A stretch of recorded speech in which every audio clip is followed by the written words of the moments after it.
Bonjour à tous, bienvenue sur Warhammer BB Amateur, et aujourd'hui, encore une nouvelle armée, les Nains du Chaos contre Grimgor.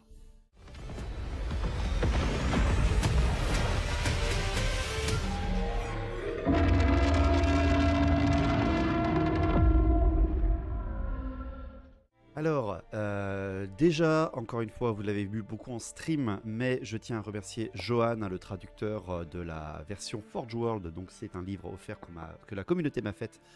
Je remercie également la communauté de m'avoir fait ça. Et l'armée que vous allez découvrir ce soir est une armée qu'on m'a également offerte et qu'on m'a peinte aussi. J'ai fait que les socles. Donc, merci beaucoup à Johan d'avoir offert cette armée à la chaîne. Et c'est le chat Twitch qui avait décidé de qui serait son premier adversaire avec quasiment toutes les figurines. Il n'y en a que 2 ou 3 que je n'ai pas sorties. Et qui sera donc à 2500 points. Grimgor boîte en fer avec ses peaux vertes, bien sûr, pour le kiff de sortir une bataille épique, entre guillemets. Et on va la raccrocher à l'ambiance fin des temps, à mon scénario fin des temps, parce que notre fin des temps, ça fait longtemps qu'on n'a pas fait de partie. Vous avez l'air de bien suivre les rediffs sur Twitch, donc c'est une nouvelle surprise du mois de septembre. On continue à en faire, hein. Vous avez eu un rapport de bataille ce week-end en direct sur Twitch. Vous avez eu la sortie des Kislevids, vous avez eu cette armée-là. Vous en aurez encore une ou deux peut-être surprises. Tout dépend le temps que j'ai de tourner. Mais la bataille va être donc raccrochée à notre fin des temps, parce que Grimgor, on sait pas trop ce qu'il fait pendant le début de la fin des temps, et tout simplement, eh bien, il est parti du Pic d'Olan, il est parti du nord, il arrête de tabasser les Raogres de Malfos, et tout simplement, eh bien, il part à l'est. Il part à l'est pour aller commencer sa grande quête de trouver l'adversaire total. Et il va tomber sur quoi? Il va tomber sur des nains du chaos. Et oui, nouvelle armée. Alors, c'est moi qui jouerai les nains du chaos. C'est Nafi qui était venu jouer à la chaîne pour faire l'armée de Grimgor. Une armée qu'il avait déjà joué, les peaux vertes, mais il avait surtout joué plutôt du gobelin. Pour vous rappeler, Nafi est le champion de la tête de la lune funeste qui fait des ricochets dégueulasses avec les gobelins. Donc, j'étais pas du tout serein. Et donc, je vais vous présenter l'armée naine du chaos. Sachez que le livre d'armée, bien sûr, est disponible sur notre Discord, bien évidemment. C'est le officiel de Forge World, hein, de la V8. C'est une mise à jour qu'il y avait eu, avec ses hauts et ses bas, hein, bien évidemment. On sait que Forge World fait des unités très fortes et d'autres ne servent à rien. Et moi, je voulais tout simplement une armée belle, une armée qui me donnait envie.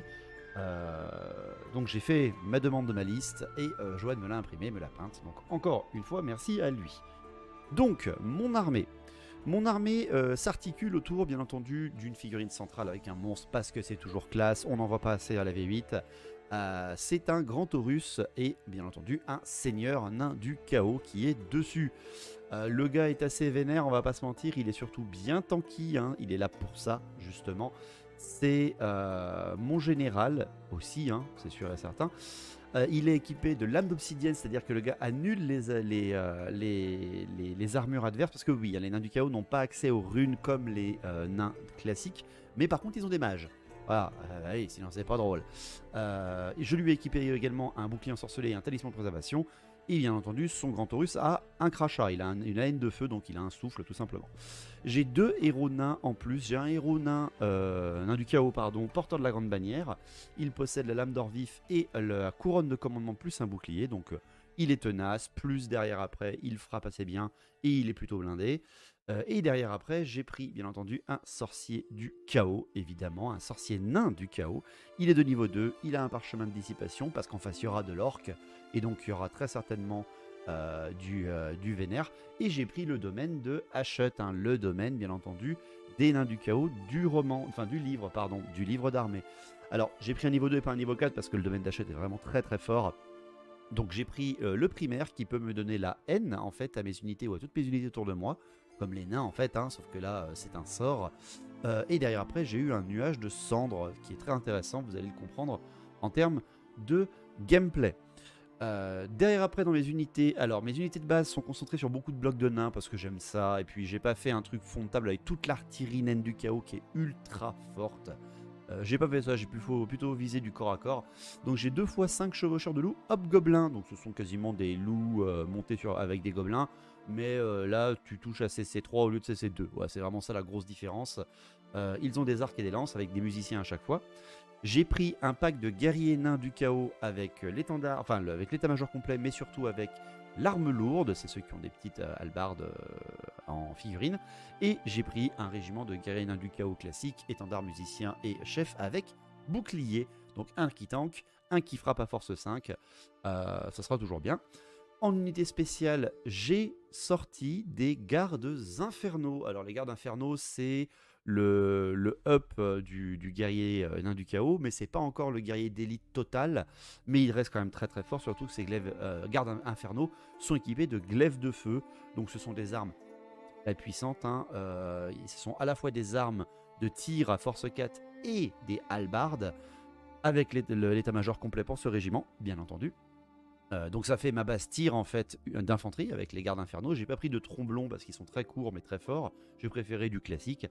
Et derrière, après unité spéciale, j'ai 3 Kadai nés du feu parce que j'adore l'ambiance du démon de feu que le sorcier a amené, parce que tu peux avoir ces unités que si tu as un sorcier nain du chaos. Donc il y a un chef dans les Kadai bien sûr. Et derrière, quand même, j'ai pris un peu d'artillerie avec une artillerie qui est très très très très forte. J'ai pris les lance-roquettes Hurle-Mort. Les lance-roquettes Hurle-Mort qui te font des dégâts comme des catapultes en grand gabarit ou en petit gabarit, mais les petits gabarits c'est du force 8. Bref, c'est ultra puissant.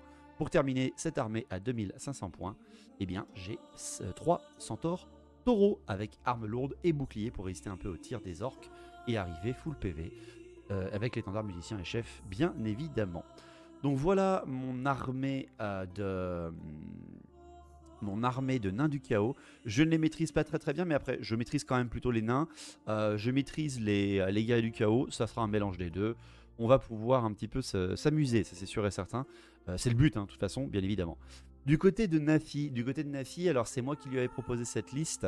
Parce que pareil, c'était pas ça, c'était quoi ça, c'était sa deuxième game je crois à Nafi, hein, et il tape direct une 2500 points contre une armée que personne n'a encore jamais vue, donc plutôt vénère le Nafi, hein. Bon après il a Grimgor, voilà, il joue avec Grimgor, ce sera pas n'importe qui, donc Grimgor boîte en fer, hein, qui sera le seigneur bien entendu de l'armée peau verte. Il a deux chamans, un chaman niveau 2 orc et un chaman niveau 2 orc sauvage avec la tête réduite de la chance, et il a également un grand chef orque noir avec le bouclier, qui est porteur de la grande bannière, et qui a également la couronne de ténacité. On rappelle bien la règle que ce Grimgor boîte en fer est avec ses immortels, personne d'autre ne peut rejoindre ce régiment, pour éviter justement que le régiment soit tenace.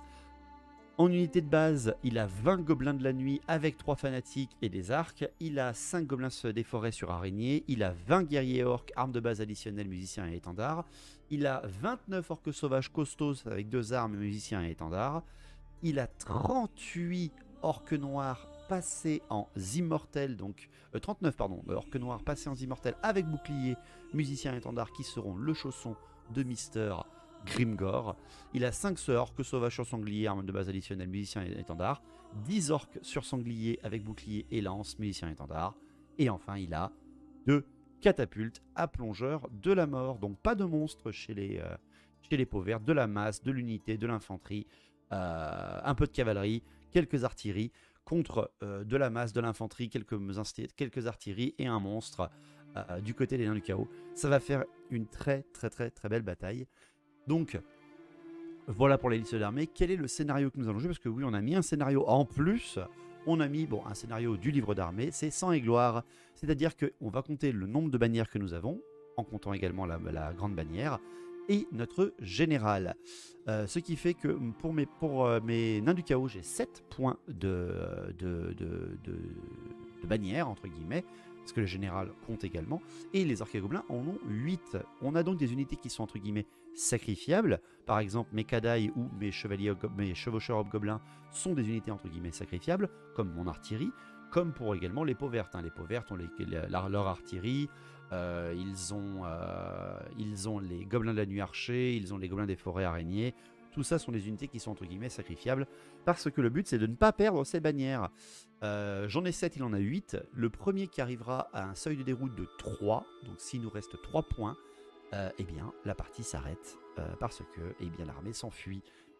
Donc, est-ce que Grimgor va réussir à faire sa percée à l'est, pour l'instant qui n'est que le début de sa campagne, dans Total War, Warhammer, si vous connaissez, mais surtout dans la fin des temps.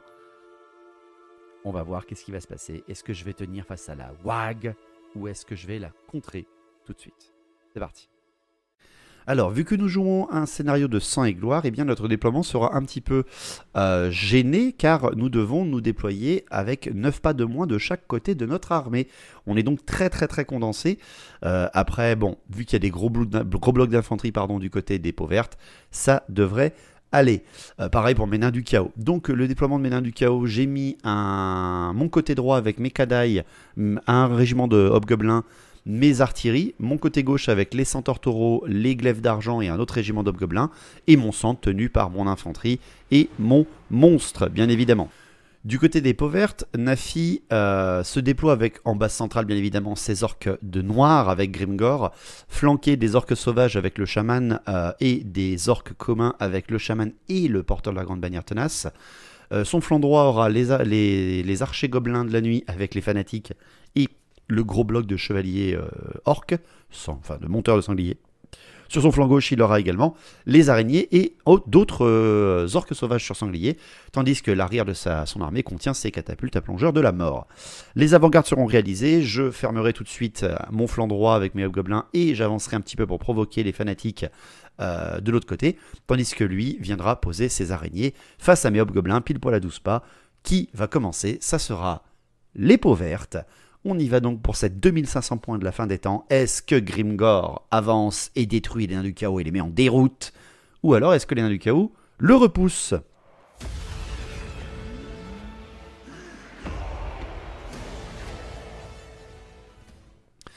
Donc tour 1 des orques et gobelins, l'animosité.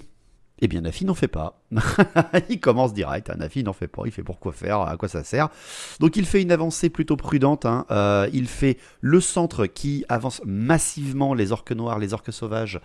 Il se méfie quand même un petit peu des centaures taureaux et des glaives d'argent, surtout qui sont sur son flanc droit. Tandis que, vu qu'il voit les hobgoblins approcher de ces araignées montées par des gobelins et qu'il sait que techniquement le hobgoblin c'est mieux que le gobelin, il protège son flanc gauche avec ses chevaucheurs de sangliers sauvages.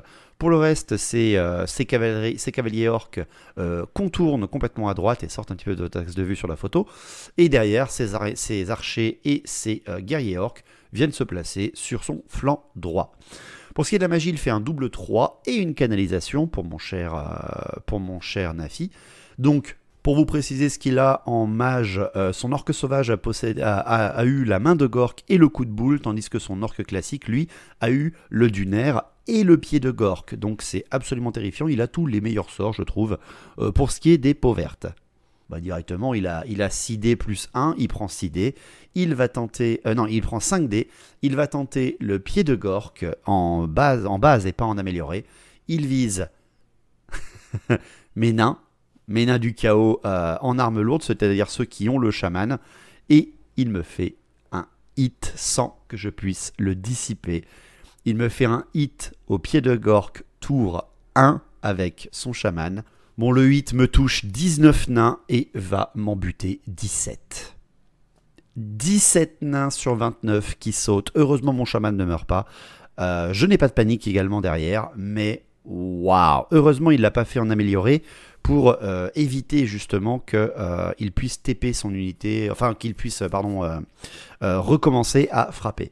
Derrière, après, par contre, en termes de TP, il veut utiliser la main de Gork sur les orques sauvages costos. Il le passe et il leur fait gagner 8 pas, ce qui leur permet justement de venir se placer devant tout le monde. Et moi qui va m'obliger à aller les chercher tout de suite dès le tour 1, sinon je vais me prendre une charge d'orque sauvage. Donc il passe toute sa magie alors que j'arrive absolument pas à le contrer, c'est assez catastrophique. Pour ce qui est des tirs, les archers vont tirer sur les hobgoblins et ne feront rien alors qu'ils sont 20. Une catapulte à plongeur de la mort va tirer sur un des autres centaures taureaux. Un régiment de centaures taureaux, elle va exploser, incident 1 et mourir, tandis que l'autre va toucher et enlever un PV sur les centaures taureaux. Ça reste de l'an du 5, c'est plutôt costaud. Donc Nafi vient de m'exploser 2 tiers d'un de mes régiments d'infanterie d'élite, enfin d'infanterie puissant, et il vient juste de perdre une catapulte à plongeur de la mort. Super! Donc tour 1 des nains du chaos, j'ai aussi de l'animosité avec mes hobgoblins, mais heureusement tout va bien, parce que oui, les hobgoblins sont des peaux vertes, sont des traîtres aux peaux vertes. Donc je vais lancer des charges, vu que mon animosité est bonne. Je lance une charge avec mes hobgoblins sur les araignées, je vais me prendre un mort quand même dans le tir en riposte des araignées gobelines, donc ça fait un peu chier. Derrière après au mouvement, mes Kadaï et mes Taurus avancent, enfin le Taurus pardon, avance vers les orques sauvages, tandis que les nains, bah non, je reste en défense. Hein. Je vais pas charger tête baissée comme un brelu, parce que bonjour, mais non merci. Et derrière après, eh bien, j'envoie mes hobgoblins de mon flanc gauche vers les fanatiques pour les faire sortir. Je me mets à 8 pas, les fanatiques sortent, et il fait 7, 6, 7. Donc j'ai du pot, mes hobgoblins ne prennent aucun dégât, les fanatiques sont devant, bref, ça fait plaisir. Les centaures taureaux viendront derrière, tandis que quand je vois le pack qu'il y a au centre, orque noir, orque sauvage, et que quand même il y a Grimgor, et que j'ai perdu un régiment de combat, ben je tourne mes glaives d'argent. Hein, voilà, je les tourne plutôt vers le centre, sur le flanc gauche ça reste des gobelins, ça devrait pouvoir se gérer. Donc je suis pas super serein. Donc après on passe à la magie. Je fais 5 et 3. Je tente le nuage de cendre donc sur les orques sauvages. Donc que fait ce sort? Le nuage de cendre en fait fait un -1 pour toucher au corps à corps et un -2 pour toucher au tir. Bon là c'est pas important. Mais surtout aussi empêche de charger, de marche forcée et de vol si vous êtes touché par cette malédiction. Et de plus ça vous rend inflammable. Donc voilà, il y a plein d'effets avec ce sort. Et tout ce qui est inflammable, quand tu es nain du chaos, on adore, hein, bien sûr, parce que ça, on fait beaucoup de dégâts enflammés. Malheureusement pour moi, il va me dissiper, bien évidemment. Donc derrière, vu que j'ai tous mes nains du chaos qui sont packés ensemble, qui vont avoir des charges de corps à corps dans la tronche très certainement au tour d'après, je tente de balancer la haine à 12 pas autour de moi et je vais réussir mon sort, heureusement. Petite anecdote sympa, les mages nains du chaos, donc les chamans nains du chaos, s'ils font un fiasco en fait en premier, ils prennent les dégâts du fiasco et ensuite je crois qu'ils font une espèce de test d'endurance et s'ils le loupent, eh bien ils se transforment à moitié en pierre. Voilà, c'est assez drôle. Donc ils perdent en gros, ils gagnent un point d'endurance, mais ils perdent aussi un autre PV. Donc c'est assez vénère. Donc tu peux perdre très rapidement ton chaman nain du chaos, ton mage nain du chaos, mais ça reste quand même très très puissant. Donc après derrière au tir, bon c'est le moment des balistes hurle-mort.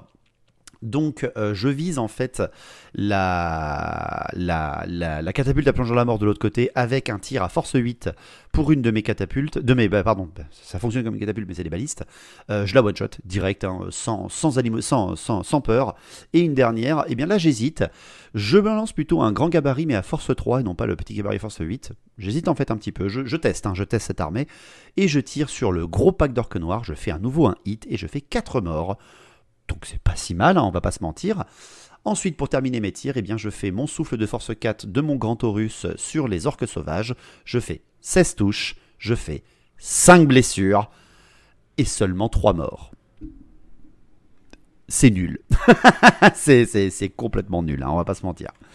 Donc pour terminer le corps à corps c'est mes hobgoblins contre les gobelins sur araignée. Je vais tuer 2 gobelins et je vais perdre un hobgoblin.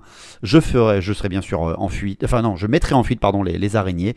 Et Nafi est content parce que son piège fonctionne vu que derrière apparaissent des orques sauvages sur mon sanglier. Au secours. Et mes hobgoblins vont quand même manger les gobelins sur araignée. Mais moi bien content, je fais allez ça y est, premier point pour moi. Et je regarde et il n'y avait pas de bannière. C'est dommage. Donc je ne marque pas de points à la fin du premier tour. Nous n'avons rien perdu en termes de points de déroute. Je suis toujours à 7 et Nafi est toujours à 8.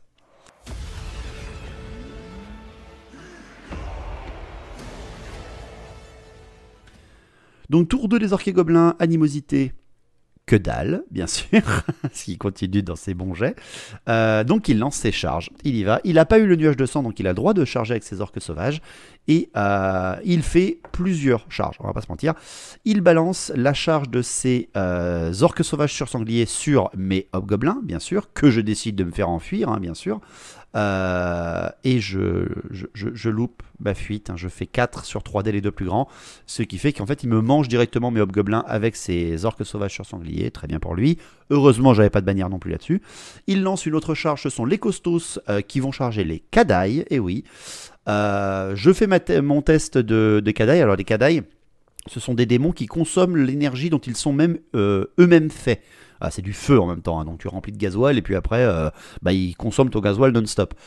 Ce qui fait que tu dois faire des tests d'endurance, ils ont endurance 4, et si tu le loupes, eh ben, tu perds tes PV. Quand même quand c'est pas ton tour. Voilà, c'est au début des tours. Et bah, là, je vais louper, je vais perdre 3 PV. Donc je vais tuer moi-même déjà un de mes Kadai avant que ça commence. Tout le monde m'a dit que c'était à chier les Kadai, et bah, pour l'instant je rigole. Juste je rigole. Donc voilà, c'est ça aussi les nains du chaos Forge World. Vous voyez, c'est ça les règles.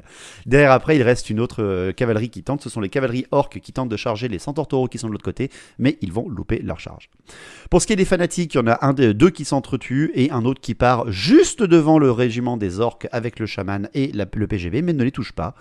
Et derrière après, ben pour ce qui est des orques noirs en termes de mouvement, il fait une provocation totale. Il se met devant tout le monde et il dit « Come on bro, I'm waiting you ».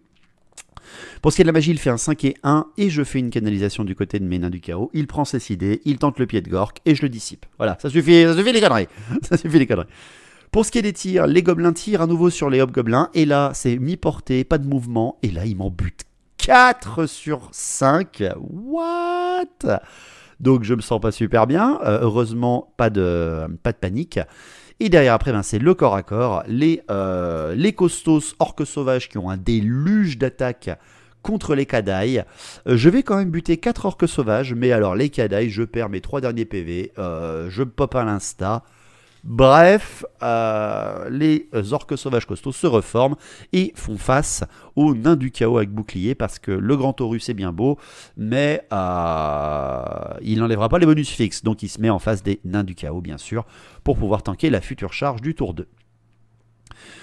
Donc tour 2 des nains du chaos, bien sûr, bah là faut que j'y aille, vraiment il faut que j'y aille, sinon ça va être vraiment la mouise.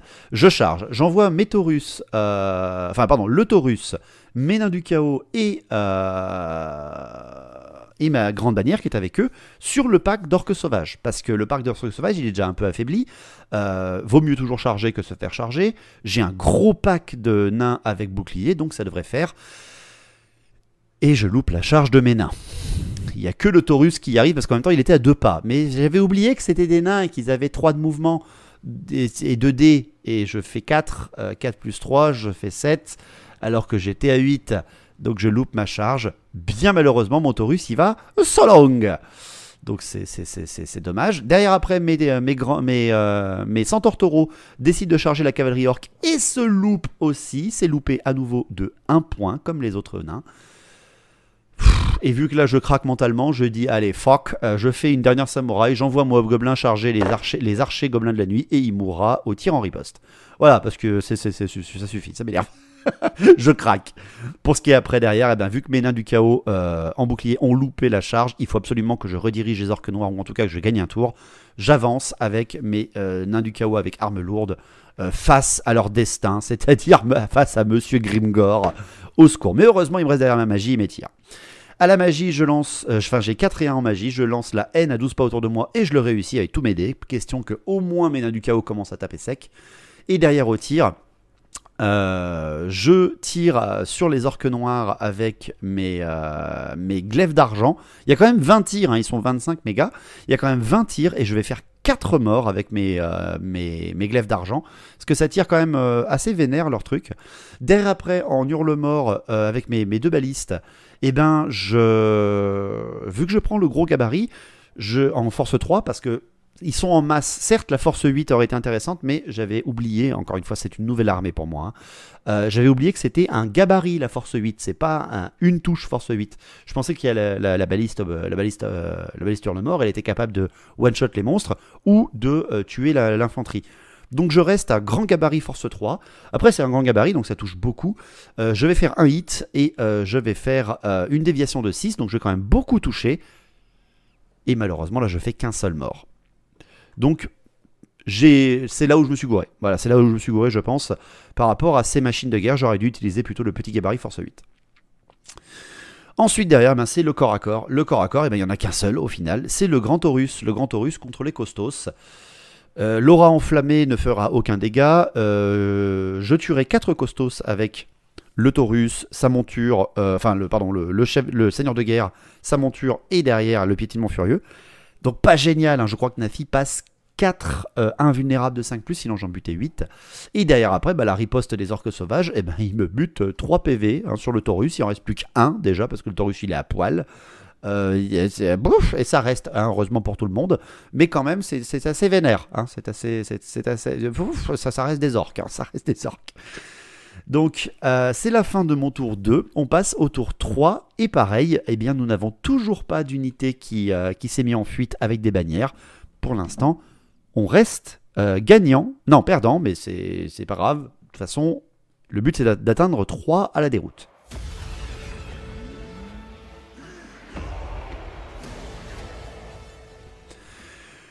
Donc tour 3 des orques et gobelins, l'animosité, toujours rien, tout va bien.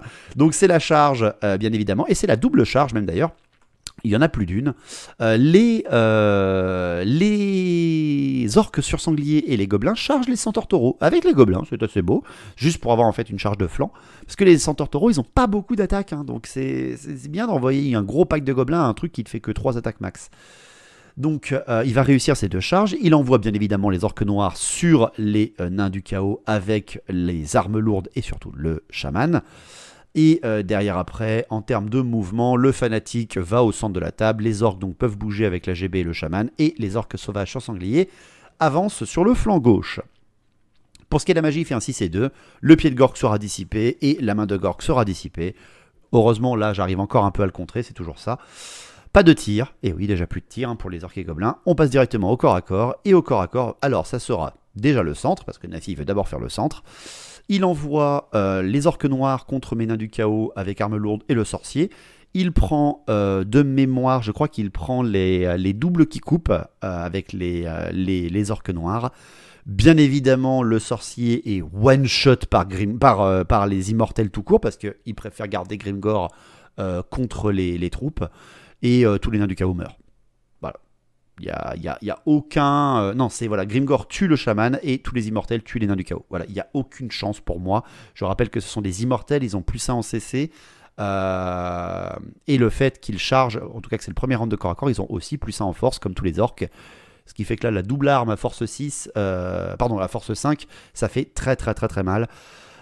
Je me fais exploser mes nains du chaos, j'ai pas de panique, et derrière il fait une charge irrésistible qui l'amène sur le flanc de mes nains du chaos, oui, parce qu'ils ont loupé leur charge, voilà, et redirigé avec des nains, il n'y a pas beaucoup de mouvement, donc c'est la mouise en fait, c'est complètement la mouise, c'est terrible. Heureusement de l'autre côté, donc là j'ai perdu une bannière, donc de 7 je descends à 6.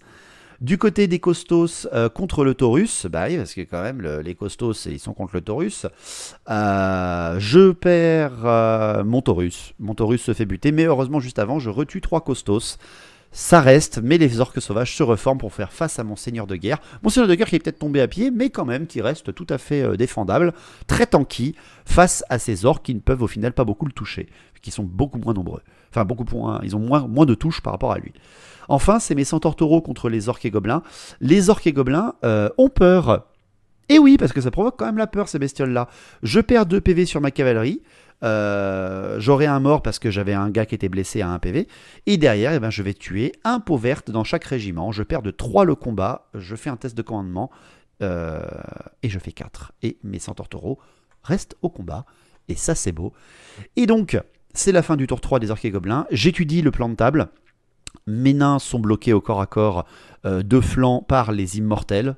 Terrible. Mon général est bloqué. Mon artillerie va se faire charger au tour d'après par les sangliers. Mes centaures taureaux sont bloqués. Mais il me reste mes glaives d'argent. Et mes glaives d'argent, comme je les ai placés, sont littéralement dans le dos des orques noirs.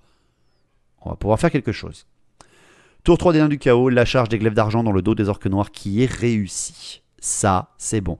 Je tente de reformer mes nains du chaos qui sont pris de flanc, de front, et je vais louper 2 fois mon commandement. C'est terrible. Donc, tire, mes catapultes, enfin mes balistes hurlemort vont tirer sur les 25 orques là-bas qui sont avec la grande bannière. Je mets par contre ce coup-là le petit gabarit de force 8, une des vies de 4 et l'autre des vies de 6, et en fait je vais tout louper. Donc, au final, le grand gabarit est plus efficace si vous voulez être sûr de toucher. Donc je vais tout dévier avec le petit gabarit et malheureusement je vais rien toucher. Même celle qui dévie de 4, je crois que je touche pile poil le trou en fait du régiment, c'est ridicule. Donc vraiment dommage là, pour cette phase. Pour ce qui est du corps à corps, les centaures taureaux contre les orques et gobelins, il n'y a plus peur, mais je ne vais avoir aucune perte dans mes centaures taureaux et dégommer 2 cavaliers, mais tout va rester, les gobelins, les orques, bref, tout va bien de ce côté-là. Et enfin, c'est Grimgor avec ses immortels contre les nains du chaos et les glaives d'argent. Ma GB voit Grimgor approcher. Ah c'est terrible. C'est terrible. Non, je me fais décalquer. Y a pas de souci, je me fais défoncer. Je perds 3 PV sur 2. Derrière après, je perds 4 nains du chaos avec bouclier. Je vais perdre à la ripasse parce il garde les doubles qui coupent. Je vais perdre 7 glaives d'argent à ce combat. Par contre, après, je vais exploser 10 immortels. Donc ça fait quand même extrêmement mal. Sauf que lui aussi m'a chargé de flanc, moi je le charge de dos. Donc on a comptabilisé, vu que c'est en plus le même tour, on a comptabilisé tous les points ensemble. Parce que lui c'est une charge irrésistible, donc charge de flanc. Moi je fais une charge de dos, donc techniquement j'avais 1 point de plus. Mais on a compté avec également les rangs, parce qu'il annule les rangs, mais derrière après je lui annule aussi les rangs, etc. etc., etc. Bref, les immortels vont tester, les immortels vont rester. Tout reste. Grimgor qui est pris entre 2 feux avec des glaives d'argent dans le dos. La moitié de ses orques noirs sont morts, mais que dalle. Le mec tient. What the fuck. Incroyable. Donc derrière après, au reste du combat, les costos orques sauvages contre le général nain du chaos. Mon général nain du chaos va enlever un costos, mais va perdre un petit PV avec un coup d'ossement dans la tronche du point de vue des orques sauvages. Et ça va rester là des 2 côtés parce que c'est quand même un nain du chaos, il a un gros commandement et il ne bougera pas. Donc ça sent mauvais, hein, ça sent mauvais. Pour mes nains du chaos, les orques noirs ont tanké et j'espère juste pas que Nafi au tour 4 va réussir ses animosités.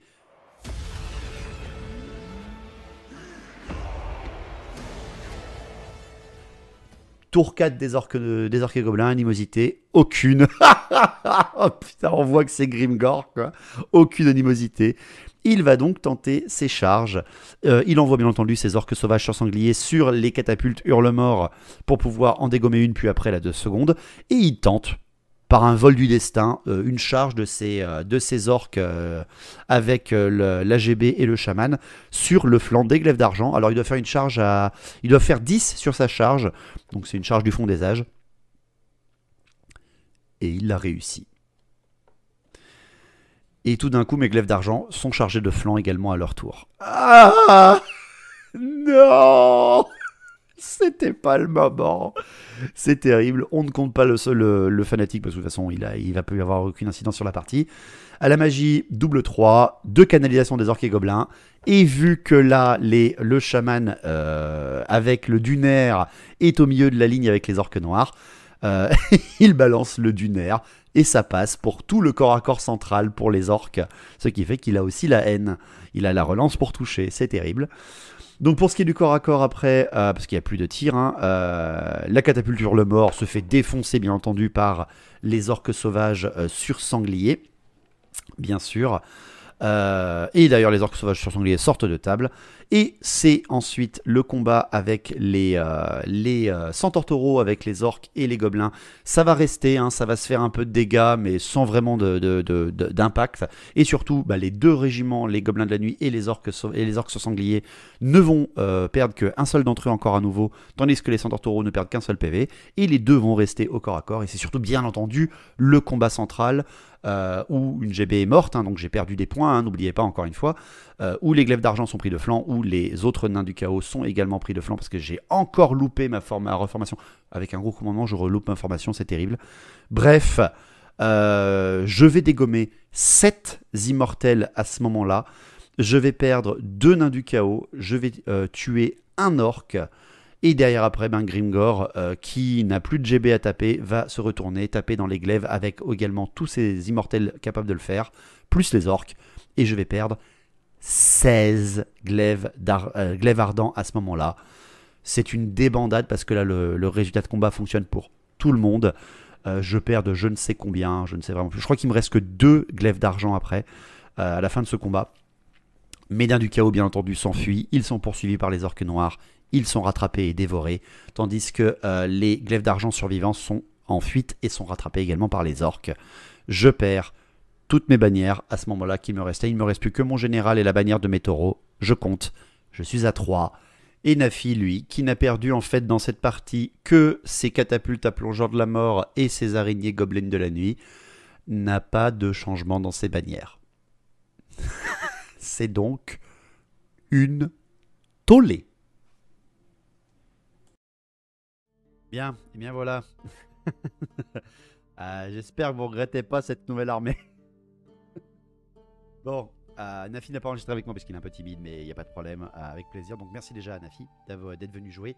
Nafi qui d'habitude ne joue pas un orc et gobelin, il joue plutôt contre vampire, mais qui je pense a énormément pris plaisir à jouer Grimgor et à découvrir la puissance des orques et surtout des immortels.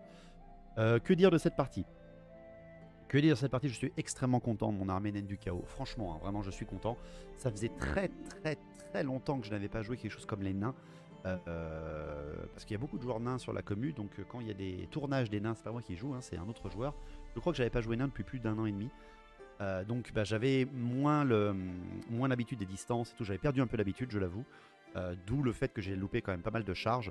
Alors que quand même les nains du chaos ont de la mobilité, hein. Ils ont plus de mobilité techniquement je trouve que les nains classiques, avec les centaures taureaux, les hobgoblins, les volants, les kadaïs aussi, hein, qui sont quand même rapides. Bon, que dire de cette armée? Cette armée a une magie surpuissante, franchement.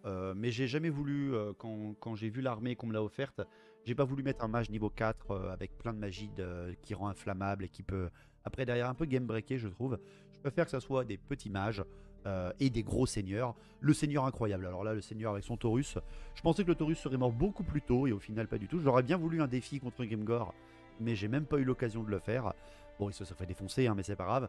Il a quand même tanké à lui tout seul tout le pack de Costos, donc on va pas se mentir que c'est quand même assez impressionnant.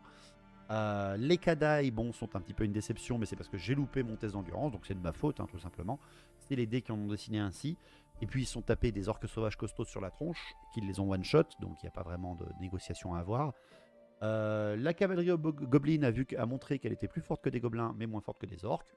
On lui en demande pas plus, hein, c'est des cavaleries Goblin, enfin Hobgoblin, pardon. Les centaures taureaux, très tanky, hein. Les centaures taureaux sont tanky, ça c'est sûr et certain. Quand même, à 2 régiments contre un seul affaibli, ils ont réussi à tenir. C'est pas mal. Par contre, après, derrière, quand tu te prends de façon, que tu sois nain du chaos, haut elfe, homme lézard, impérial, gars du chaos, tu te prends un pied de gore, tour 1 dans la tronche qui tue 17 mecs. Disons que ça fait mal à tout le monde, il n'y a pas de souci. Mais voilà, c'est les nains du chaos avec le fait de pouvoir rendre la haine à tout le monde à chaque tour, avec la magie. Le fait d'avoir ces fameuses balistes hurle-mort que je ferai plus attention le prochain coup pour jouer avec des forces 8 à petit gabarit, ça sera monstrueux, hein, ça sera très fort. Il m'a également offert un mortier trembleterre qui n'est pas la figurine officielle, mais de toute façon ce sont tous des proxys, hein, ce qu'il m'a offert, et on s'en fout, c'est ça qui est beau justement. Je le sortirai pour une autre game, le mortier trembleterre, parce que ça faisait déjà beaucoup de règles à apprendre, mais ça a été super intéressant de jouer cette armée. J'ai adoré la jouer vraiment. Merci encore beaucoup à Johan. Et donc cette fin des temps, Grimgor a lancé sa campagne dans l'Est et il a complètement mis en déroute, sans presque n'avoir aucune perte de son côté en termes de déroute, les nains du chaos. Les nains du chaos vont devoir donc s'enfermer, ce qui fait qu'en termes de tempête du chaos, les nains du chaos vont être assez optionnels, vu que là ils vont devoir gérer Grimgor. Ils vont être optionnels par rapport au vieux monde. N'inquiétez pas qu'ils vont sortir contre d'autres gars. Mais voilà, non, ça a été très intéressant. Donc vous avez une nouvelle armée sur la chaîne, encore une. J'espère que cette surprise vous plaît. Vous avez quasiment vu toute l'armée. J'ai un Kadaï de plus, un centaure taureau de plus et le mortier tremblé froid. Sinon j'ai rien d'autre, mais ça suffit très largement. On a plus de 2500 points de jeu. On va pas se plaindre. C'est juste nickel pour encore amener de la nouveauté sur la chaîne. Je vous avais dit que le mois de septembre serait bien chargé. Donc merci à vous, encore une fois, de votre soutien. N'oubliez pas qu'on a lancé... nous sommes au mois de septembre, le September est en cours, c'est-à-dire que les subs sont moins chers sur Twitch et tout ce que vous offrez sur Twitch me servira à acheter une imprimante 3D pour pouvoir justement faire encore plus de décors et encore plus de nouveautés. J'ai plein de trucs en réserve, oh là là, vous n'êtes pas prêts. Bref, merci à tout le monde de votre soutien. Partagez cette vidéo pour nous faire connaître, bien évidemment. Les liens sont en description pour le Discord, pour la chaîne Twitch et bien entendu tous nos partenaires. Bisous à tout le monde, finissez bien votre week-end et portez-vous bien. Et longue vie à Battle au Vrai Battle. À la prochaine. Ciao.